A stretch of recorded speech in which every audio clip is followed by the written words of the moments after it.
Muy bien, ejercicio número 3. Distribuir los números de 0, 2, 4, 6, 8, 10, 12, 14, 16, de manera que tanto la suma en una fila, columna y diagonal siempre dé un mismo valor. Halle la suma de los números que van en los casilleros sombreados. Bueno, para este ejercicio vamos a hacer aquí una pequeña aclaración, ¿ya? Bueno, va de esta manera. Dice que hay que distribuir los números de 0, 2, 4, 6, 8, 10, 12, 14, 16. Hasta ahí todo bien. Luego dice, de tal manera que tanto la suma en una fila, columna y diagonal siempre es la misma. No debe de ser acá en una fila, sino acá debe de ser en cada fila. O mejor dicho, de cada fila, ¿ya? De cada fila. Es decir, hay que distribuir los números de tal manera que la suma de los números en cada fila, en cada columna y en cada diagonal sea la misma, ¿no? Por ejemplo, si acá te sale S, acá también S, S. Si esta suma es S también, S y S. En esta diagonal también S y esta otra diagonal también S. Esa es la condición, ¿ya? Eso es lo que debía de haber indicado. Y para que aquel cuadrado donde cumplía estas condiciones se llamaba cuadrado mágico, ¿no? Bueno, pero vamos a seguir haciendo una observación más, ¿ya? Dice, de tanto que la suma de cada fila, columna y diagonal siempre del mismo valor. Ya, hasta ahí se entiende. Luego dice, halle la suma de los números que van en los casilleros sombreados. Si lo dejamos así tal y como está, vamos a tener dos posibilidades. Así es que, para no estar considerando las dos posibilidades, vamos a colocar así. Halle la menor suma, así vamos a ponerlo, halle la menor suma de los números que van en los casilleros sombreados, ¿ya? Por favor, esas es las observaciones, esa es la corrección que vamos a dar acá. Bien, ya dado esas aclaraciones, ahora sí. Bueno, primero explicamos, ¿no? Les acabo de indicar, ¿qué pasa cuando ustedes tienen una distribución numérica en un cuadrado, en una cuadrícula de 3×3, donde la suma de los números en la fila, en la columna y en las diagonales sean la misma? En ese caso, a esta distribución se le da el nombre de cuadrado mágico. Y como estamos hablando de sumas, se le dice cuadrado mágico aditivo. Hay otro tipo de cuadrados mágicos donde interviene el producto. Eso se llama cuadrado mágico multiplicativo, ¿sí? Bien, como estamos trabajando con cuadrado mágico aditivo, sería bueno ver aquí qué propiedades tiene. Bueno, vamos a colocar acá algunas propiedades. ¿Qué es lo que se va a cumplir? Siempre en todo cuadrado mágico de orden 3 se cumple lo siguiente. Se va a cumplir que, si ustedes conocen el número que está en el centro, entonces la suma, llamada también suma mágica, va a ser el triple del número del centro, ¿ya? Entonces, primera propiedad, vamos a tener que la suma siempre será igual a 3 veces el número que va en el centro. Más todavía, resulta que a esto podemos llamar A este de acá vamos a llamarle B, al de acá C y este de aquí que sea D. Entonces, ¿qué se va a cumplir? Siempre se va a cumplir que las esquinas van a estar relacionadas con estos 4 números. Por ejemplo, este va a ser la semisuma de los dos que están acá, o sea, A más D sobre 2. Este va a ser la semisuma de estos dos, o sea, C más D sobre 2. Este va a ser la semisuma de estos dos, o sea, B más C sobre 2. Y la semisuma de estos dos, A más B sobre 2. Más todavía, podemos hacer más. Resulta que este casillero del centro, SX, también va a ser igual a ¿quién? A la semisuma de los números que están aquí en los extremos. Ya sea en esta fila, o en esta columna, o en las diagonales. Por ejemplo, esta X de acá tendría que ser la semisuma de estos dos, o sea, es D más B sobre 2. Pero a la vez esa X es igual a la semisuma de estos dos, o sea, A más C sobre 2. Y bueno, por la forma como hemos escrito ya no lo voy a colocar, pero sí les voy a indicar. Esta X también es la semisuma de estos dos. Si ustedes suman el más esta esquina y lo divides entre 2, te debe de dar X. Y si sumas esta esquina con esta esquina y lo divides entre 2, también te va a dar X. ¿Sí? Bien. Entonces, esas son algunas de las propiedades, ¿no? Algunas de las propiedades que se pueden ir utilizando dentro de cuadrados mágicos aditivos, ¿no? De orden 3, ¿ah? Ojo que estas propiedades estamos dando para orden 3, porque si fuese de orden 4 o de orden 5 ya cambian las propiedades, ¿no? Es más, ahí se sugiere trabajar solamente con las definiciones. ¿Sí? Entonces, para orden 3, trabajamos con estas propiedades y también con la definición, ya con cualquiera de ellos. Bien, vamos a nuestro ejercicio. Muy bien, entonces, los números que íbamos a distribuir están acá. Son el 0, el 2, el 4, 6, 8, 10, 12, 14 y 16.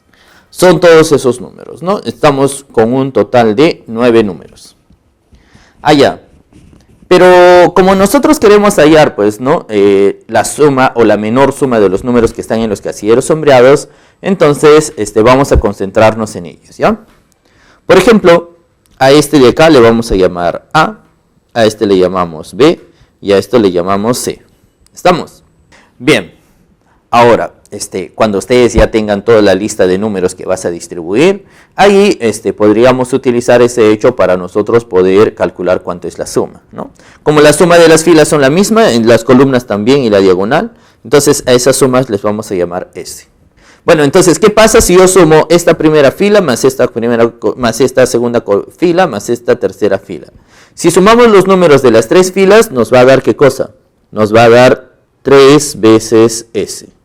Pero ese 3 veces S implicaría sumar estos, estos y estos. Es decir, tendríamos que sumar los 9 números que nos están dando. Entonces hay que sumar 0, más 2, más 4, más 6, más 8, más 10, más 12, más 14 y el otro lado más 16. Bueno, entonces 3 veces S, si sumamos desde el 0 hasta el 16, todos esos números pares, nos va a dar un total de 72. Y si 3 veces S vale 72, entonces S debe de ser igual a 24. Bien, si S vale 24, entonces tenemos una gran ayuda. ¿Por qué? Porque recuerden que habíamos dado esta propiedad. Si teníamos el centro, el triple del centro era la suma. Y al revés también, si yo tengo la suma, lo divido entre 3 y tengo el número que va en el centro. ¿Cierto? Entonces, esto tiene que ser igual a 3 veces X.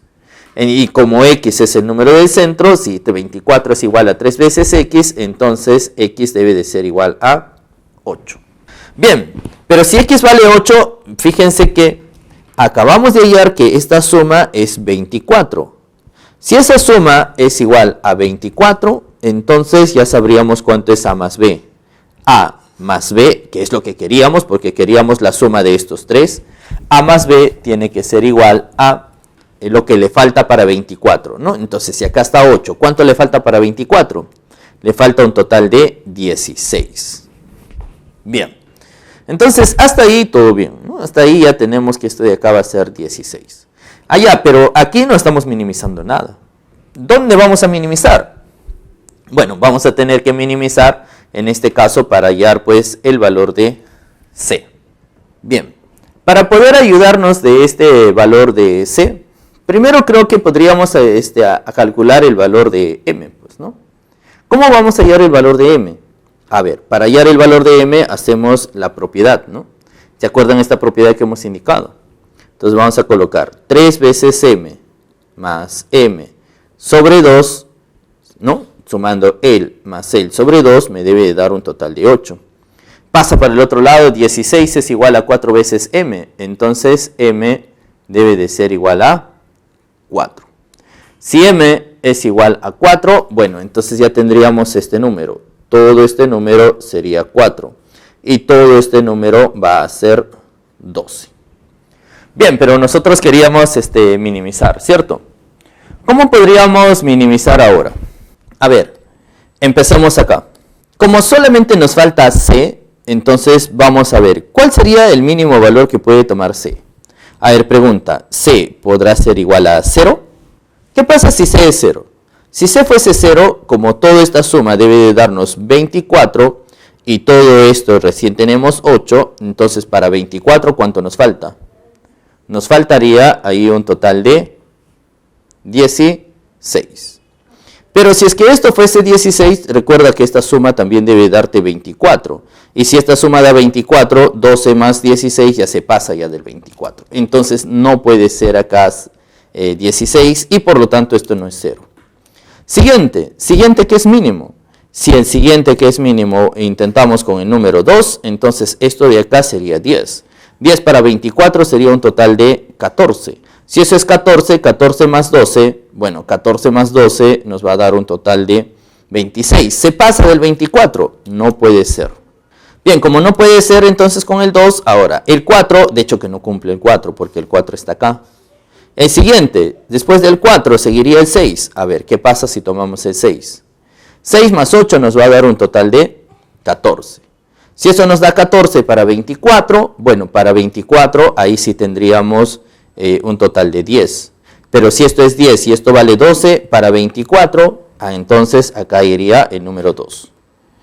2 más 6, bueno, nos va a dar 8. 8 para 24 sería 16. Ya miren, estamos hallando que este es 16. 16 más 8, 24. Miren, este de aquí es 0. 6 más 4 nos va a dar un total de 10. 10 para llegar a 24, ¿cuánto nos falta? Nos falta 14. Entonces acá debería de ir esos 14. Y bueno, si ustedes suman pues todas las filas, siempre les sale 24. Columnas 24. Diagonal también les sale 24. Entonces se acabó. Y acabamos de completar el cuadrado mágico, pero cuando el valor de C toma 6. 6. Y esto es el mínimo valor, ¿no? Porque otro menor que el 6 no hemos encontrado. Bueno, entonces como ya tenemos que C vale 6, ahora sí hay que dar nuestra respuesta. Nuestra respuesta sería A más B, que sería 16, más C que vale 6, entonces sería 16 más 6. Estamos hablando de un total de 22. Y 22 se encuentra en la alternativa A. Pregunta número 4. Rodrigo es un estudiante de informática y posee 4 tarjetas de crédito, a las cuales les coloca claves secretas distintas, pero que siguen una secuencia, solo por él conocida. A continuación se muestra las claves de sus tarjetas, ¿no? Ahí está, lo está mostrando, dice, su tarjeta Metro, su clave es 5555. De la tarjeta BBVA es 4646. De su tarjeta BCP es 3464.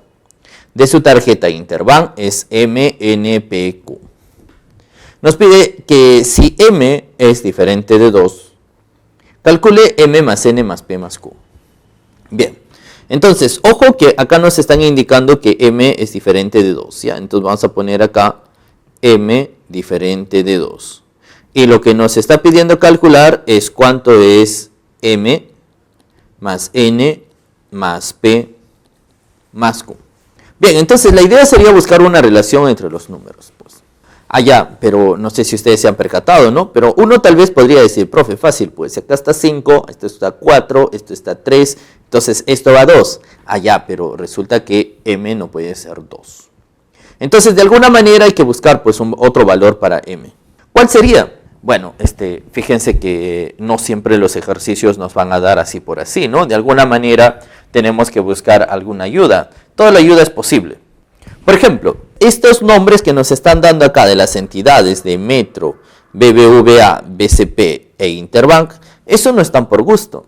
Fíjense que si nos fijamos aquí en Metro, Metro está 1, 2, 3, 4, 5 letras y ahí justo aparece el número 5. Si nos fijamos en esto, está acá BBVA, 4 letras y ahí está el 4. Y miren, BCP, también 3. Bueno, y entonces ya tenemos acá pues el número que debería de ir para M, ¿no? El número que va a ir acá para M, ¿quién sería? Si acá dice Interbank, hay 1, 2, 3, 4, 5, 6, 7, 8, 9. Entonces acá el valor que va a tomar M tiene que ser 9. Pero ahora viene el problema, ¿no? Y estos números 5, 6, 4, ¿qué relación guardan? Bueno, guardan bastante relación, ¿no? Y justo si seguimos la secuencia, porque acá dice siguen una secuencia, entonces, ¿cuál era al inicio? Al inicio, estos números eran la cantidad de letras de ¿quién? De estos nombres, ¿no? Era la cantidad de letras. Entonces, como guarda la misma secuencia, entonces hay que buscar también con la cantidad de letras, pues, ¿no? Y a ver, fíjense acá, ¿qué pasa con este número? Este número que aparece acá es el 5. Entonces, si escribimos 5, ¿cuántas letras tiene 5? Justo tiene 5. Entonces, esto es la cantidad de letras de él. Ahora, ¿qué pasa si escribimos 4? 4. Si escribimos acá 4, resulta que 4 tiene un total de 6 letras. Entonces también va cumpliendo ahí. ¿Qué pasa si escribimos acá el número 3? Si escribimos 3, bueno, resulta que 3 tiene un total de 4 letras. Y ahí está 4, entonces cumple, ¿no? Este 5 es la cantidad de letras de él. Este 6 la cantidad de letras de él. Este 4 es la cantidad de letras de él. Entonces, como acá está el número 9, a ver, ¿qué pasa si escribes 9? Si escribimos 9, resulta que 9 tiene 1, 2, 3, 4, 5, 5 letras. Entonces, acá el valor que va a ir para n sería 5. Bueno, y los demás, allá pues, ¿no? Si esto es la cantidad de letras de las entidades, esto es la cantidad de letras que conforman, pues, ¿no? Los nombres de cada uno de estos números, entonces acá también. A ver, hay que ver, ¿será que 5, 4, 6 son los nombres de estos? A ver, sabemos que el de acá es 5. Y si hay 5 letras. El 6, bueno, el 6, si escribimos el 6, allá el 6 también sí tiene 4 letras. El 4, bueno, ya habíamos escrito eso anteriormente, ¿no? Resulta que el 4 sí efectivamente tiene 6 letras. Entonces, si esta es la cantidad de letras, fíjense que acá aparece 5. Entonces acá tendríamos que escribir el 5. Y el 5 tiene 5 letras. Y así, y nuevamente acá aparece 5, el cual 5 tiene 5 letras, ya está. Nuevamente aparece 4, el cual 4 tiene 6 letras, también cumple. Ahora aparece el 6 y el 6 tiene 4 letras, también cumple. Por lo tanto, este valor de Q tiene que ser igual a la cantidad de letras de este número. Del número 5, la cantidad de letras va a ser 5. Ya está. Entonces ya cumplió. Ya encontramos entonces los valores. Los valores dependían de las columnas anteriores y de la cantidad de letras con el cual se escribían, pues, ¿no? Bien, entonces como nos estaba pidiendo m más n más p más q, esto sería 9 más 5 más 5 más 5, ¿no? Estaríamos hablando ahí de un total de 24, ¿no? 24 se encuentra en la alternativa D.